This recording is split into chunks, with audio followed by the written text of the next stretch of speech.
Welcome to Anti-Aging Unraveled with Dr. Lori Gerber. The body is one of the most complicated systems in the universe. Dr. Gerber and her guests explore integrative medicine and cosmetic dermatology, combining traditional medicine, alternative health practices, new innovations, and technology which work together to help you look and feel natural and age gracefully. Now, here is your host, Dr. Lori Gerber. Hi, everybody. This is Dr. Lori. Welcome back to Anti-Aging Unraveled. And I am very lucky to have with me today Mark Brown. He is my guru for orthomolecular. That's what I'm going to call you today, for Pennsylvania and Delaware, right? Yes. Areas. And he's actually my representative who helps me figure out what products I'm going to bring onto my line. And in all honesty, he knows more about the topic we're talking about today than I do, for sure. And we're going to bring a topic to you that I think many people either have heard the words or an acronym, but don't really know what it is. And that is called SIBO, SIBO. And it's small intestinal bowel overgrowth. And we're also used to saying we don't have the right gut microflora and these big words. But really, this is a disorder that became popular a long time ago, actually, and the acronym was coined a while ago from a post-surgical gut issue patient, and now has really become a little bit more mainstream when we realize some of the pathophysiology that's similar between those patients and basically the regular person. And I would say, and I don't know, you can correct me if I'm wrong, Mark, but I think this is probably one of the most underdiagnosed disorders, if you will, in medicine, to be honest. So we're going to talk a little bit about that, right? Yeah, absolutely.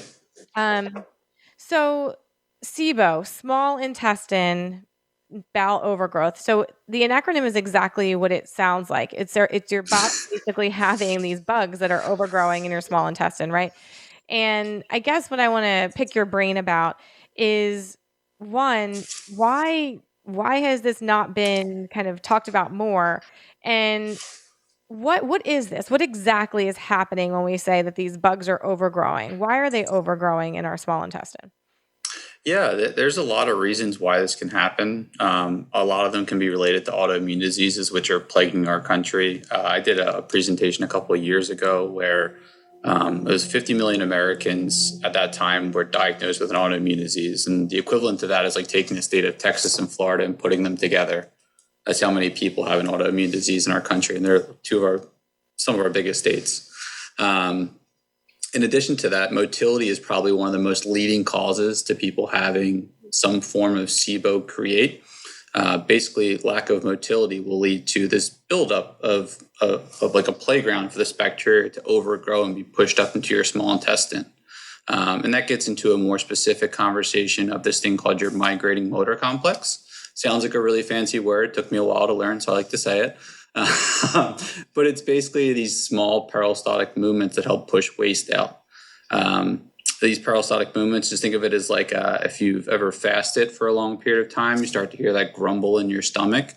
That's your migrating motor complex working. And that is one of the therapies we do recommend for people with lack of motility is intermittent fasting. But with decreased migrating motor complex function, you start to build this playground for bacteria to overgrow and gently work its way up into the small intestine, where you start to develop SIBO, small intestinal bacterial overgrowth. Now, doesn't the small intestine already have bugs in it? I get that question all the time. It's like, well, if my large intestine has a certain amount of bugs, shouldn't my small intestine have that same amount of bugs? Or is there a line that differentiates one between the other? Yeah, it's a type of bacteria that you'll find within those different regions. And sometimes you have people in the wrong neighborhoods and they create problems for you. It's kind of the definition of SIBO, where you just get these people who aren't familiar with their territory and they're acting differently than they should be in that specific area. And they're creating a lot of problems like gas, bloating, diarrhea, etc.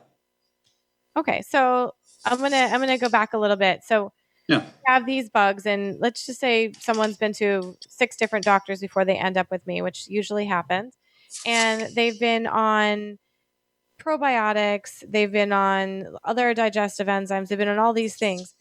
Are these the people that we're trying to say maybe possibly have SIBO? Yeah, it's definitely worth exploring. SIBO went typically very undiagnosed until like 1994. I think it was one of those things that didn't have a name, so it got put into like the IBS catch-all of you have a syndrome. I even remember I was in the Army for a few years and I had terrible GI issues. I was also eating MREs every day, but packaged food that's supposed to last forever. But I remember going to a traditional doctor and them scoping me and getting their paycheck. And then they were like, hey, there's nothing wrong. You have some small inflammatory issues. And it wasn't until I found ortho that I found I had a lot of larger issues. But yeah, SIBO is something that typically just isn't talked about a lot, but it's coming more and more to the forefront of the functional medicine community, which is great because it's really helping a lot of people. The person you just described is a lot of people that walk into your office specifically is, I've been to this doctor and that doctor, and nobody can tell me what's going on. And SIBO is becoming one of the most highly diagnosed things in our community today. So you talked about motility, and there's two things in my brain. Again, I need to break this down into simple things, guys. I'm not, I act like I'm smart, but motility, okay, you can't get the food or everything to pass through. What is dysbiosis, or what does it mean when your gut is dysbiotic? I think people hear that all the time. And I would say that to me is the other arm to SIBO. And you can correct me if I'm wrong. But what is dysbiosis? What does that mean? What does it mean when you have a dysbiotic bowel? Sure. It definitely plays a role in the creation of SIBO, like the early stages, I would say. So all these things are like domino effects. One, it's a trigger and then they fall and they fall. But dysbiosis is very simply put of, if you've ever been on a seesaw, it's kind of like you want to create balance that seesaw so two things are in the middle. When you have dysbiosis, you're taking your bad bacteria and it's greatly starting to outweigh your good bacteria, and you have all these bad actors. So as your immune system is starting to reach up through the dendritic cell, which are basically these things that'll come up through your GI tract, they'll pull things down, they'll present them to your immune system. The more bad actors you have, it's going to start really ramping up your inflammatory response. And that's how you start to develop these syndromes or other conditions, autoimmune diseases. This is the basis of all those things. So when we talk about like gut-brain connection or gut-joint connection, it all starts there. And it typically starts with dysbiosis. And that's why things like probiotics, some of the products we'll discuss later, are so highly recommended, because all you're trying to do is, again, create that good balance between good and bad bacteria. And I think that's really important, guys. And you hear me talk, one of my favorite, what I call triangle, is the gut immune brain triangle. And he's talking about these, I call them finger cells, but the dendritic cells that actually, they present these things from your gut to your body, right? And that is the root cause of the gut immune connection, right? It's literally the presenting cells. It says, hey, here's a red flag. This is the bug, right? Or this is the infection, or this is whatever. And that's where these autoimmune phenomena start. Yeah. And that's so important to understand. People think, well, I don't understand how the gut and the immune system are linked. It's a huge lymphatic organ, the gall and the malt, right? Yeah. 70% of your immune system is found within your GI tract. And actually, I just found a really cool stat, which I didn't know, not to this extent, that 95% of the body's serotonin is made by gut bacteria. So I thought that was completely impressive. So we go back again to that brain part of it. Yes, there's other reasons for brain inflammation. But if your gut bacteria is off and you're not making appropriate amounts of serotonin, just think about what happens. It's a huge chemical imbalance. I mean, not to get too far off the beaten path, but when you look at a lot of these neuro issues, as far as even like autism is a big one. When you can start to re-regulate gut function, you have huge improvements in symptoms with patients who suffer from some form of autism as well. Yeah, no, agreed. Obviously not everybody, but it definitely plays a component for sure. Yeah. All right. So we have this gut autoimmune immune connection. We have this motility lack thereof, right? So things are getting stuck, right? It's almost, so my question always was, why diarrhea and not constipation? The overriding symptom, guys, at least one of them is diarrhea. And I think that really, I don't know, and again, correct me if I'm wrong, but I think that goes back to lack of digestion and lack of the ability to absorb your nutrients. Yeah. An electrolyte shift. I always thought it was kind of fun. In my brain, it tells me it's constipation. But what I want to put out there is if you're going to have a diarrhea or constipation with this, it's 99% of the time diarrhea. Yeah.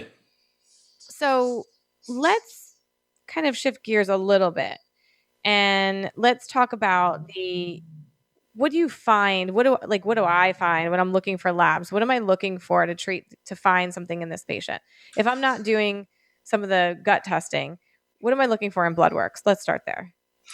Yeah, it can be presented a few different ways. More commonly, there's a new test that looks like IgM, IgG, and IgA scores, and that gets into a very complicated conversation about CDTs. So as you have this present of, trying to think of a way to explain this a little more simply, as SIBO starts to present itself, you start to get this release of something called cytolethal distending toxins. And as they start to disrupt your epithelial lining, you'll start to have this higher amount of release of IgGs, IgAs, and IgMs. That's one, guys. Just so you know, that's okay. I'm just helping you out. Antibodies. Yeah, okay. Yeah. These antibodies to help fight off this, not an infection, but fight off what is occurring. So that's one way they can do it. Very typically, breath tests are how it's traditionally done, and they can be very hit or miss too. They take a long time. Some people don't want to sit there for 2 to 3 hours and do a breath test. Most diagnoses that I see with my clinicians are more subjective, and so a lot of gas and bloating is one of the most common signs you'll find with a lot of patients. Don't respond well to typical probiotics. Constipation, diarrhea being another one. Hypochlorhydria is another one. So PPI users as well. So there's what is that? Stomach acid issues. But yeah, it's there are a few of the ways you can kind of start to narrow in on what SIBO is and if a patient has it.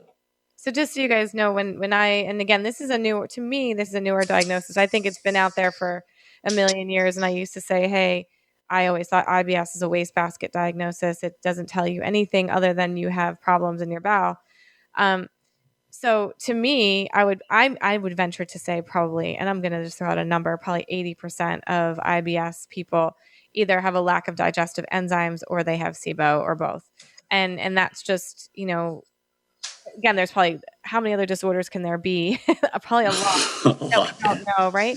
So, when I look at a patient, I end up getting labs first and a story, and the story of usually bloating, cramping, lots of food sensitivities or intolerances, and usually a feeling really full after eating or bloating. That's the key. Yeah.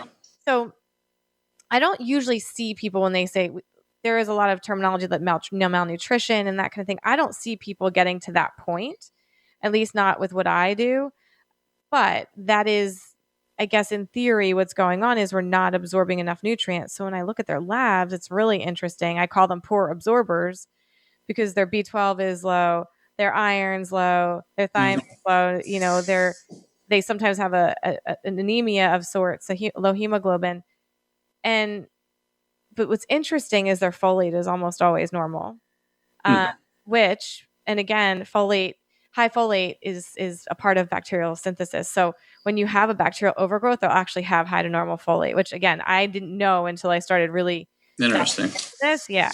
So I think that's really, really interesting that I can go back now and look at my patient population that I've treated for however many years before ortho came out with some of this SIBO supplementation. And I'm like, wow, I was treating them this way for a long time and they've still been persistently not getting better. Yeah. These are the people that I'm kind of now looking at their numbers and saying, wow, they were a massively poor absorber. I haven't been able to get their D up without giving them 10,000 IUs of vitamin D. So that being said, I don't know that I would start doing breath testing. I did get that question actually. Someone was asking, do we do breath testing in the office? And it's not something that I think is necessarily worth the time because there is so much, a lot of time it doesn't yield the results that you are looking for in general, and it is very time consuming. So, I don't know how you feel about that, but My whole thing with testing, and it's amazing. I have a really cool position where I cover pretty much the entire state of Pennsylvania and Delaware, and each doctor has a different philosophy. And I tend to side with the practitioners who, if you suspect SIBO, you're going to treat it anyway. You're going to address that first. So as we get into more of the therapies of this, we talk about reconditioning your GI tract, which is important to do anyway. It's a starting point for you. So even if you're starting on these products, it may have a benefit if you were to be diagnosed with SIBO, but it's also playing a vital role in setting you up for success in the future with other therapies you're going to do to be more specific to your treatment plan. Same thing with like the GI tract we've discussed several times is you're coming in here, you have some form of intestinal permeability. It's a good chance that you do. So starting you on this therapy and getting you a great starting point is key. And testing is expensive and it's not always necessary. It can cause a lot of discomfort for patients, stool testing especially. Many people aren't very keen on, putting the whole pan in the toilet, doing that game. So if you can save them that, they'll be thankful. Dirty game, but somebody's got to play it, right? Exactly. Yeah.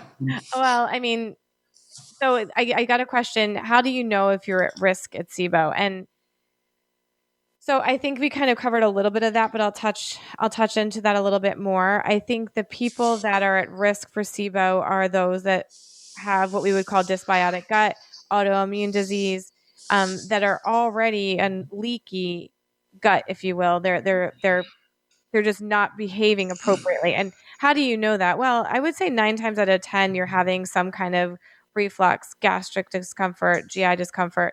But you can be having the autoimmune things where you're getting little sensitivity to new foods all the time. You're finding that you're having brain fog and you can't function from a mental state. So people on PPIs, which are acid reducers, guys, for the stomach, I think this is probably one of the biggest ones, if you really ask me. Proton pump inhibitors, which is, and without throwing out brands, it's the little purple pill. And, there are more of them, but now that that's over the counter, you have to think about the downstream effects of that, of suppressing stomach acid. Well, the bugs that grow there are going to change, right? Things are going to change inside. All these IBS patients, celiac, new and multiple food sensitivities. A big one is antibiotic overuse. I think that is another one that people forget. You're on, especially with COVID right now. I feel like people are doing so well with boosting their immune system that the second they go on an antibiotic, I think even for any prolonged period of time, it actually, and then they forget, right? They forget they have to keep working on their gut. It's a slippery slope. Yeah. So that is a big one. And I see a lot of chronic Lyme patients. So I do see a lot of SIBO with that type of overuse or it's necessary, but there's a lot of antibiotics on board. It used to be surgical, right? I mean, that was a big one too. You had a bowel resection or injury to the small intestine of some kind. It'll trickle over into like ulcerative colitis, Crohn's type patients. I have a family member who had a large section of their colon removed, and it was like a constant thing for this person. And we had to go back and forth with doctors, and I finally was like, hey, maybe we want to try this on for size, and it's been a life-changing experience for that person. That taking out of the bowel, and that would even result in some more extreme symptoms. When you mentioned brain fog, like instability, equilibrium issues, it can really get pretty dicey for that person if they're having this excessive bacterial overgrowth. This is a question I had as well, and this is a couple of weeks ago from somebody. So if you have what I call a lack of absorption or poor absorption syndrome, like a SIBO, would you show more osteoporotic tendencies due to lack of absorption of your calcium? Yeah, I mean, in general. So bone building is a very complex thing that we start from the day that we're born, and it kind of peaks at a certain point. So everything you do up to between the age of 32 and 36 are your bone building years. Especially for women, you have this very strong decline as you reach premenopause and postmenopause. So things that are elemental is too: boron, selenium, strontium, all those things play a crucial role in that bone matrix complex of building healthy bone. So calcium is another crucial one as well. So as you start to have these, everything is GI related at its foundation. If you're not addressing GI first, you're gonna be doing spot treatments continuously down the road. So GI first, make sure digestive is intact. Make sure you have eubiosis, which is the opposite of dysbiosis, and you don't have leaky gut. And that's when you can start there. You can start to really improve other areas of your life, whether it be mental, musculoskeletal, so on and so forth. Now, are GI docs still doing small intestine aspirates or any culturing? Do you know? Or not that I know. It's kind of a way of the past at this point. With an not something I've been exposed to. No. Okay. I know that when I was looking at some of the history, that was one of the first diagnostic tests that they were using, and I didn't know if anybody was really still doing that anymore or not. It's calling it the gold standard, but I would say that's it's a long road to get there. And maybe you reserve that for someone with like severe ulcerative colitis or something that you're still trying to figure out where to go with them. But I do have one patient who has severe Crohn's that has been flaring since pregnancy pretty significantly, that I will be trying this protocol on, who they just cannot get her under control. And again, I think we start to look at, if you're looking at the forest through the trees, right? We start to focus so much on the inflammation and shutting that down. What are we almost are perpetuating it at times, right? The steroids, everything else, because we're making the gut worse. Yeah. So what's happening is we're just driving the pathway towards further dysbiosis, right? I mean, we're just making it more irritable, more irritated and raw. And all we're doing is keeping the pH in an unhappy place, right? To bring it back to SIBO, I mean, the typical treatment is rifaximin, which is a pretty heavy dose antibiotic, and the remission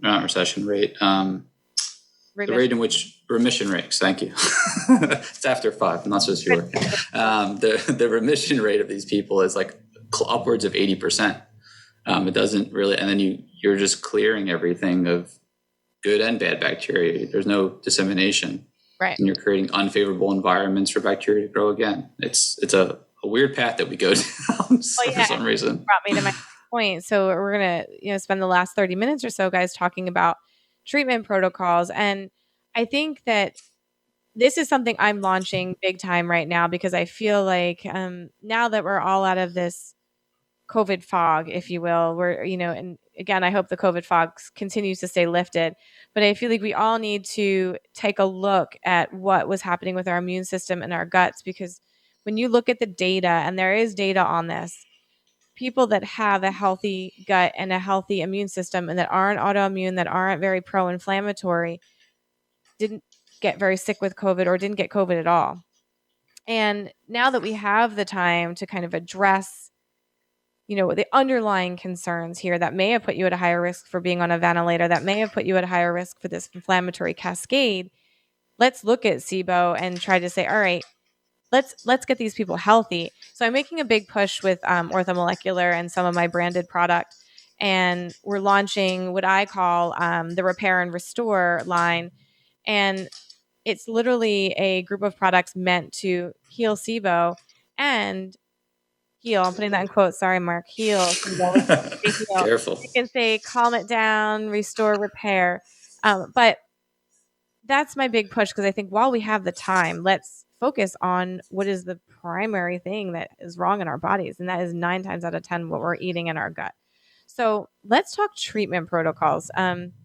You alluded to antibiotics, which is probably my least favorite one, but I know that it is a necessity to some people. Mm-hmm. And how long are people typically, is it a short course of antibiotics? Is it a long course of antibiotics? Do you know that answer? It usually depends on the patient and the expression of symptoms, but I believe they usually try to do it. Well, first of all, rifaximin is most insurances don't cover it, so it's very expensive. But it's usually anywhere between half a month to a little bit over a month treatment for these people. They may experience some alleviating symptoms, but then they kind of fall right back into the gas and bloating, not feeling well, diarrhea, so on and so forth. So, to answer your question, about 2 weeks to a month and a half. Okay. And what else is out there? So if we, let's just say we did a month of antibiotics and we're trying to avoid the relapse, if you will, we're trying to avoid that falling back into the same pathway. What are the things that people are going to do besides the supplements we'll talk about? What are some of the things that people want to do to avoid that? Yeah, the biggest thing is lifestyle changes. So we talked a little bit about intermittent fasting earlier, but FODMAP diets as well. So low fermentable foods that you would eat, things that would exacerbate symptoms as well. And this kind of gets into a confusing conversation about the use of probiotics as well if you have SIBO. Wow. Mm-hmm. Might as well go there because I'm going there. So yeah, that is the next point. So go for it. Yeah. So as we get more into the product specific things, there's different strains of probiotics that are available. But what we see with SIBO specific patients is that if you utilize traditional lactobacillus or bifidobacterium strains, you can actually exacerbate symptoms. So these bacteria that fall within the small intestine will feed on them and they'll create gas and bloating conditions to be even worse. So it kind of puts you at a roadblock when treating these patients. And it's kind of a good thing in some ways where it could be an indication of, okay, maybe this person is leaning a little bit more towards SIBO. We need to adjust our approach. So it's almost diagnostic. I agree with you. I think it's a tool and a diagnostic indicator. If someone does not do well on a traditional probiotic, and he threw out a bunch of big words there, but Sorry. what would that? No, it's okay. I do it all the time. What we're talking about is really, if it doesn't say that it's a spore probiotic, essentially, then there's lots of different bugs that they put into probiotics. Those bugs become food. Essentially, they're feeding the bugs that are already there and create more and more and more gas and fermentation, right? So, the problem is we want to get those off of them and then put back something else. So, but what are the other things that feed it? I mean, there's lactose, right? So dairy food will feed. Dairy. I'm trying to think of the acronym for FODMAP. I say it so much, but I have it. It's fermentable. I don't have it memorized. Fermentable oligosaccharides, disaccharides, monosaccharides, and polyols. There you go. Right. In English, fermentable stuff. Right. Yeah. So anything that it can break down and ferment is really what you're avoiding. Right. So. And what is that? And I would say like sugars, carbs, dairies, artificial sweeteners, right? That's a big one. Yep. Oh, I was looking at the FODMAP earlier. Cheese, grain-based things, nuts, seeds. They're good, right? The green. Green leafy vegetables can be good. Certain nuts and seeds that are high in fiber content would be adverse to what you're looking to accomplish. Okay. So, we're looking to, and then obviously, I think a big part of this is figuring out food sensitivities and what you're sensitive to in general by doing those antibody testing kind of that we talked about earlier. Yeah. I think that's really important because there's certain things that your body's still going to need to avoid because you're just making too many immune cells against it. And until we calm it down, you're not going to be able to tolerate them. So you're right. Diet changes, and it's really hard to tell someone to avoid all this stuff, but when they're really sick and they can't, because everyone's like, oh, really? That's like everything, right? It's like everything I eat, except for protein, right? I think that if they're really uncomfortable, that this is going to be they're going to be very agreeable to do these things.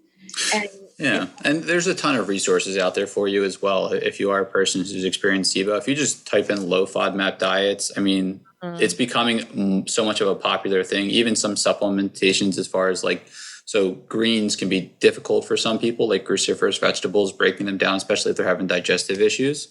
If they can find, for example, Orthomolecular provides like a FODMAP specific greens, so you can still get your fruits and vegetables in without having to experience that gas and bloating. I know I'm an apple lover, and apples for me are very gassy foods. I can't do apples because I'm one thing that I'm still sensitive to that I haven't been able to get rid of. Yeah. So I'm with you on that one. It's a cross reactor with a lot of pollens too. So it's a super highly sensitive fruit for a lot of people. Yeah. So let's talk a little bit about my favorite. What is a spore probiotic? What does that mean? And some people call it a soil-based probiotic, right? Yep.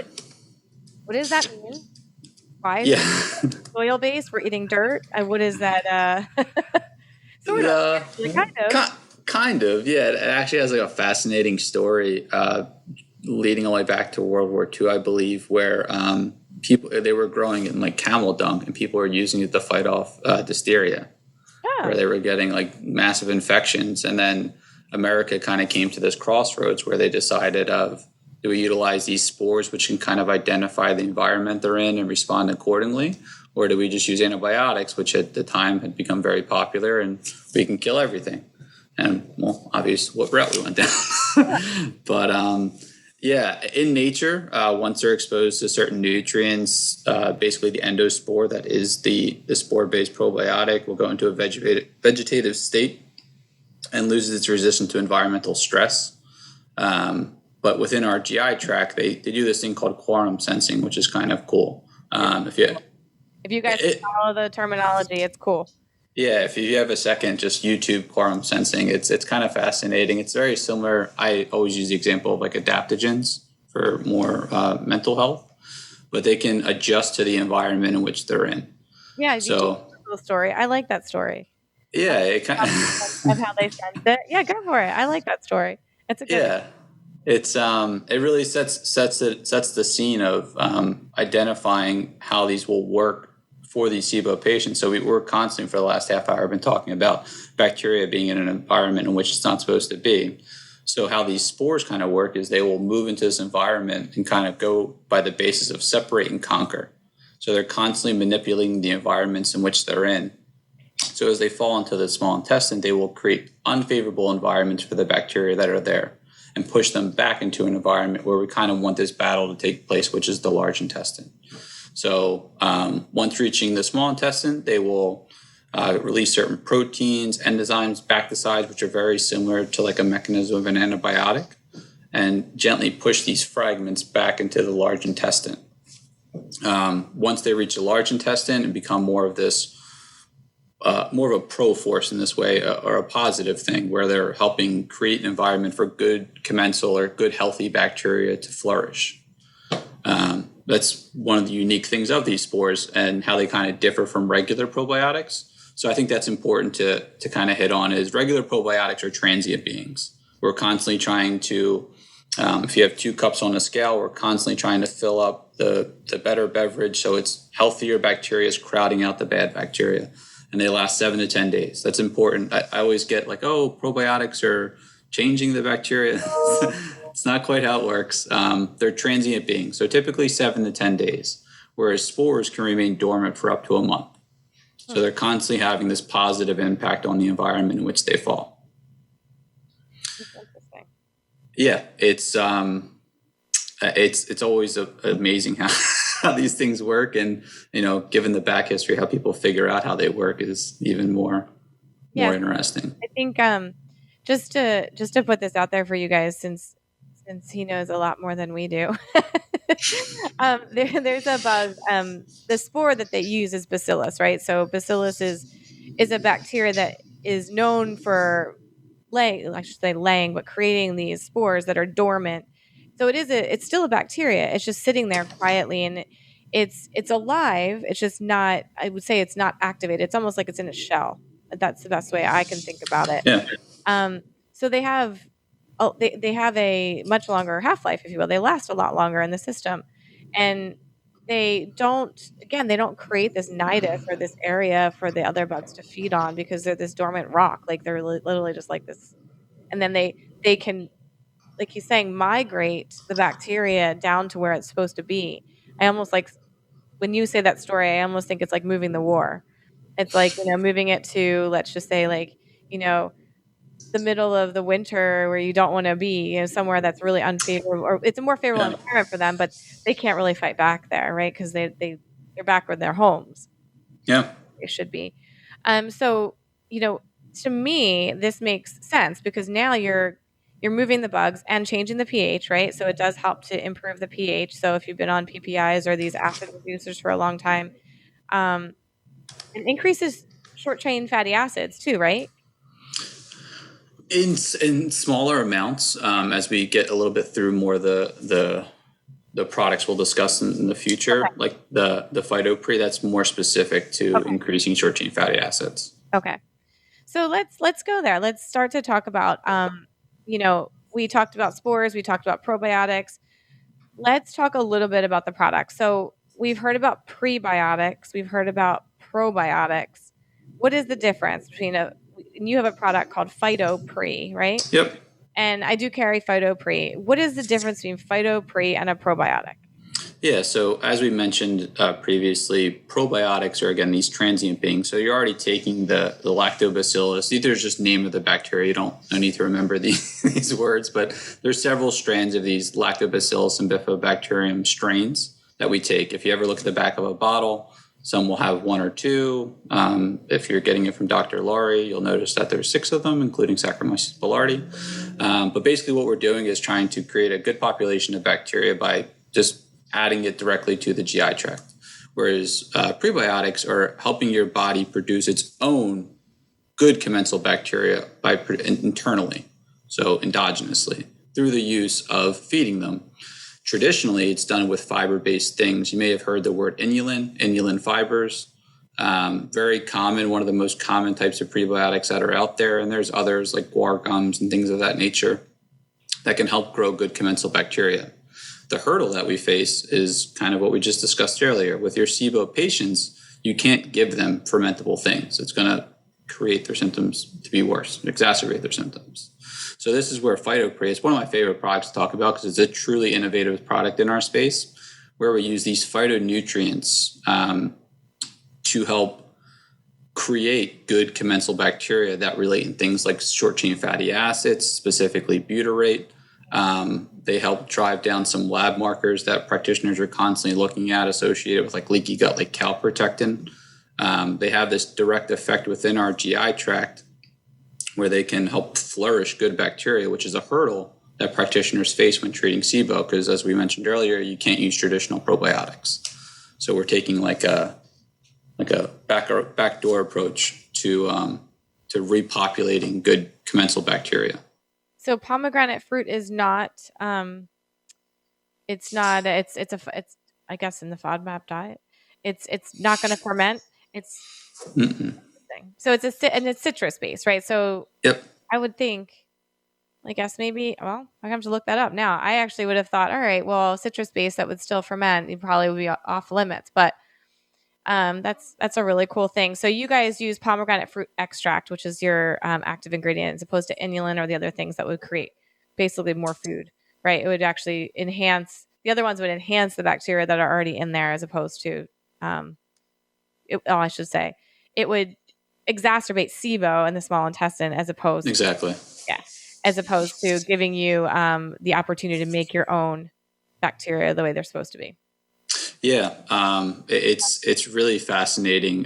If your listeners have a second, if you just Google POMX, POMX versus inulin, there's this great graphic they did where they show a live culture, and they actually compare inulin to POMX over a 24-hour period, and you can see the aggregation or the growth of lactobacillus in this petri dish, for lack of a better term, but how it influences change within the GI tract. So you're seeing this growth of bacteria occurring, even as, for years, inulin has been really the only thing that people have used.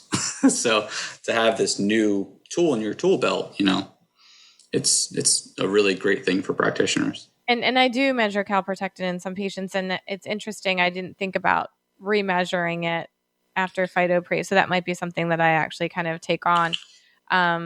So then that's only the first step to me in really getting your body back on track. But we're giving you literally the precursor to be able to make your own.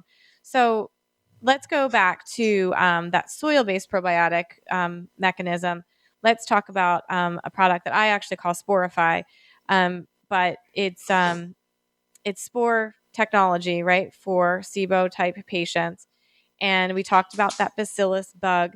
So let's talk a little bit about how that works just in general and why it's different than others on the market, because I think that Sporify is unique in a couple different ways.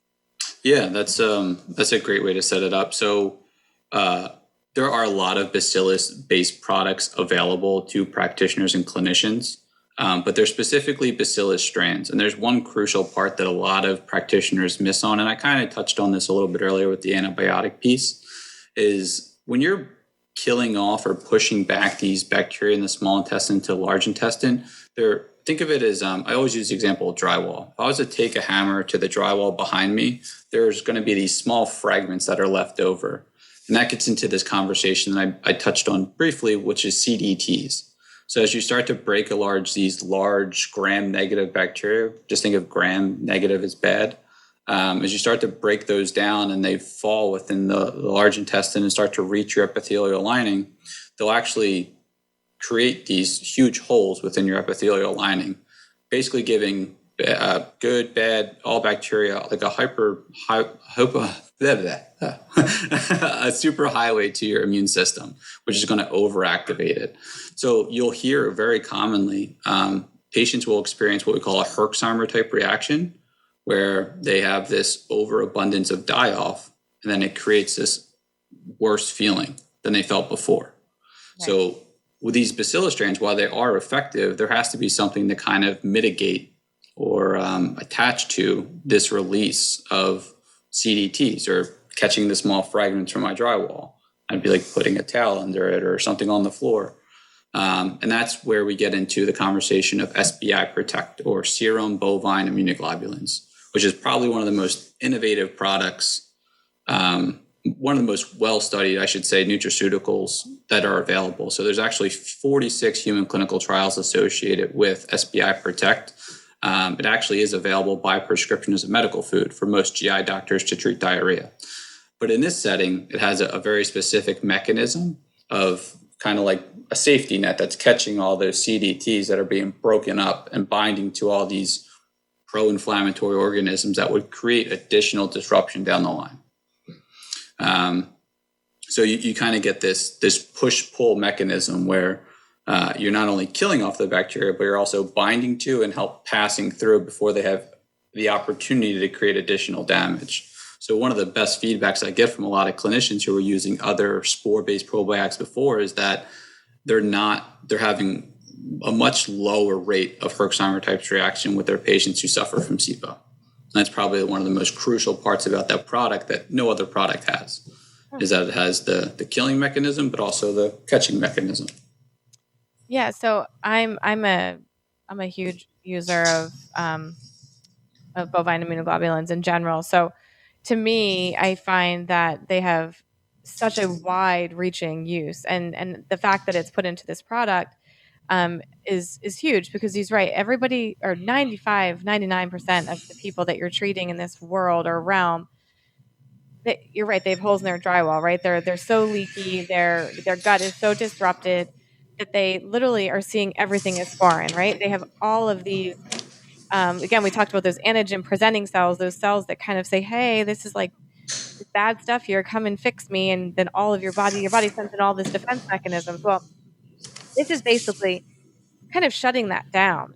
It's saying, all right, well, I'm taking care of this, guys. I'm gonna get it out of your way for you, and then your body really start to heal and do what it's supposed to do. So I find immunoglobulins in general, and especially serum bovine immunoglobulin, to be really, really interesting, because you can shut down autoimmune response. You can help with SIBO. You can help with people that have this severely leaky gut and lack of absorption, and avoid, I actually use it in my Lyme patients as well to help with the Herxheimer, because it really does help to shift that reaction the other direction. When we talk about that reaction, just to kind of give you an idea, guys, it's really almost like when you kill something off in your body that's not supposed to be there, it releases its contents. When it releases its contents, it makes everything in your body kind of go crazy. So it's almost like fighting a fire that shouldn't be there, and it makes you feel lousy. And the problem with feeling lousy before you get better is you lose trust in the system, right? It's like you got to trust the system. I think we hopefully the Sixers, we might be almost there. You have to trust the system. No one wants to trust the system. We just want to feel good. So in order to do that, these immunoglobulins are key. I think it's one of the coolest things that's come out probably since I've been in med school, to be completely honest. Yeah, it's really fascinating to read through all the different materials. Even though they're smaller patient population sizes, it just has such a wide array of abilities, from ulcerative colitis patients to Crohn's, and very like severe Crohn's patients. It's such a key ingredient for rebuilding it. And just to give a little bit more explanation on it, it works specifically in the lumen, which is like this. Try to break it down. It's like this gap outside of your, it's like a circle. And then so you can everything else around that is the last stretch before your immune system, and it's just picking off these things that can create this additional inflammatory response, and it's just binding to them. It's like I use this analogy, and I hope people, if you've ever been to a concert, I personally never have, but I know how they work. I know I got to get out more. Have that conversation after the last. But think of your GI tract, your immune system as a concert where you have this population of people in the crowd that are your bacteria. You have this wall lining that is before your immune system. That would be like the security gate between the crowd and the main stage, and then the main stage being your immune system. Probiotics, crowding out all the bad members or the irate people who drank a little too much before the show and they're trying to rush the stage. That lining being your epithelial lining and doing things like the GI triad. And then SBI is like sending bodyguards into the crowd to bind to these bad members to take them out. It's a really easy way to think about it. But you've never been to a concert. I've heard things. Oh, goodness. I'm not sure. Well, I don't know what he's been doing, but military is one of them. So, all right, let's talk about, to me, one of the second to last products, and that would be Motility Pro. So we talked about how the lack of mobility kind of might initiate this, right? It actually might kind of hold the bacteria, if you will, up in the small intestine and not allowing them to go to where they're supposed to go. I've just started using Motility Pro recently, and I'm not personally, but a little bit more in my practice. And I find, especially with actually a lot of my post-COVID patients, which I think is really interesting, that the motility, increasing the motility of the gut is key, because what happens is these people aren't absorbing their nutrients. So when you check their nutrients in their serum, imagine if your body doesn't have the stuff that it needs, what do you think is happening? You're getting all these short circuits, right? Your metabolism's not working, your brain's not working. So let's talk about how Motility Pro, and it's different than a lot of them on the market as well. But tell me how that works. What is it doing? What is it made of? Yeah. So it's artichoke, ginger, and bitters. It's actually a patent roll ingredient called Pro Digest that is basically made up of those different things. And it's basically like a kick in the rear end for that migrating motor complex we talked about earlier, where it creates like these small peristaltic or like tiny explosions just to help kind of remind your body of we need to, expand, contract, help push out this waste that's there. And it creates regularity. I mean, there are some more nuclear options that you can do, like Cape aloe oil and things of that nature, to really help evacuate the bowels. But this is stimulating this constant movement of waste so you don't have it. Works very well in people who complain of constipation outside of SIBO or reoccurring SIBO patients. So you can have this constant stimulation of these peristaltic movements to just keep moving along. You don't have to go home, but you can't stay here, kind of thing. Just keep going. So you can you don't have to worry about this constant buildup that will eventually lead down the road to SIBO. Yeah, to me, it's like the traffic light, right? It's like it's going to direct your traffic and make sure it's going in the right direction. So when I think about it, and I put this kind of into what I called the repair and restore, I feel like you have to keep it moving. And by the way, if you guys can hear his baby screaming, he's got a new one. Sorry. Just to let you guys know, it's not although I'm glad it's not mine. All right. So, but it really just keeps everything going along in the right direction. And We have about 4 minutes left. So that brings me kind of to honestly, one of my favorite products. But I think that if you keep it moving, right? We've done that. You get the prebiotic on there. You're making sure your body can make some more of its own. You're getting the SIBO, what I call a spore probiotic on there, so that we're not feeding the system and we're actually leading the bacteria in the right direction, right? And then you really need to heal. And then you have the IgG, which is the antibody, the immunoglobulin that's really kind of directing. Again, it's really directing that traffic in the right direction and keeping you from feeling sick and ill and keeping your immune response to a minimum. Then we got to heal it, right? We got to heal up this, what I call permeable membrane, this gut lining that's become poked with holes, like you like to say, from your drywall. And this is where I kind of started and got my bread and butter, really. And this is probably one of the first products that I pulled almost 12 years ago, probably, from Orthomolecular. And it's Gut Calm in my world. But really what it is high dose glutamine, right? So it's a calming agent. It's what I like to call the eczema cream for the stomach. And that, that's my little nomer, but it's got aloe, it's got licorice root. What else does it have? Zinc. So what does that do for you? Again, it's kind of like diaper cream, guys. Like, I think about it like that coating. It's like that Pepto-Bismol commercial. You take it and it just coats the lining of the stomach. And if you don't ever take that step to me and heal up the lining, we're doing this. We're literally going around a hamster wheel, because you're going to reintroduce foods, or something's going to happen that's going to re-stimulate this cycle, whether it be non-SIBO or SIBO. It's going to keep going around in circles. You're going to eat foods that irritate you. You're going to get a bug that's going to bother you. You're going to go out and have a binge drinking, right? And then you're going to be in trouble, whatever.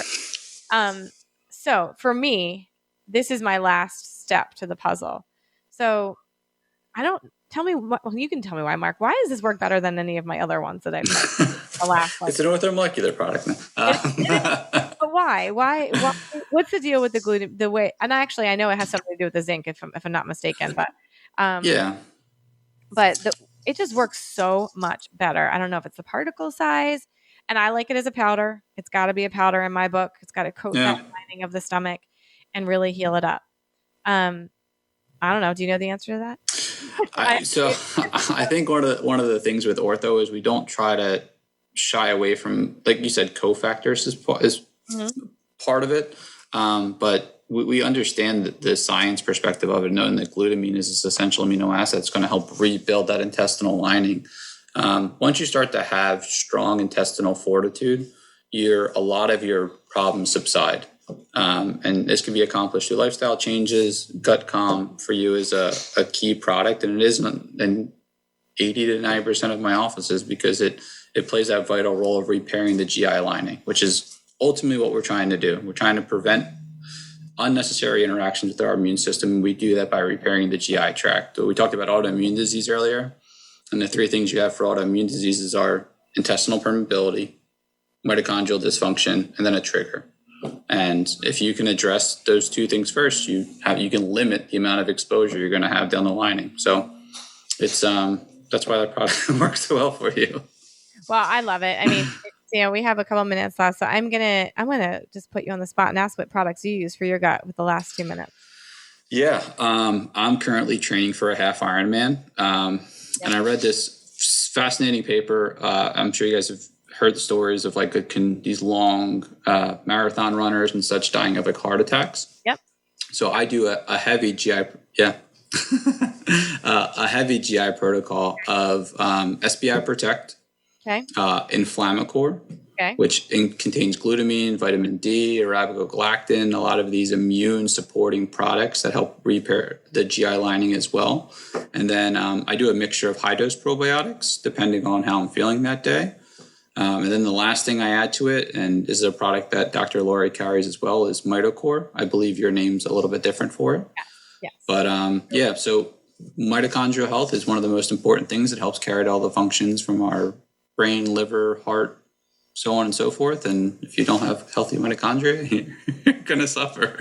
I will say, from a triathlon perspective, healthy gut, healthy athlete. Because if you support your gut lining, you are not going to be able to tolerate the workouts. And I'm learning that firsthand right now because I'm trying to clear everything right now and get back on track, guys. So listen, if you want to start any of these products and the repair and restore line, you can go to mydrlori.com, mydrlori.com. And you can also shoot me an email. I do have some Facebook questions that I did get, so I will email you guys back or message you guys back on it, Facebook. And Mark, thank you so much for being with us today. We will bring him back on to talk about more inflammatory gut because it is my favorite topic. And like I said, he knows way more than I do. And big words that I don't even try to use anymore. Thank you guys for joining us. And we'll see you next week with Anti-Aging Unraveled. Have a good night.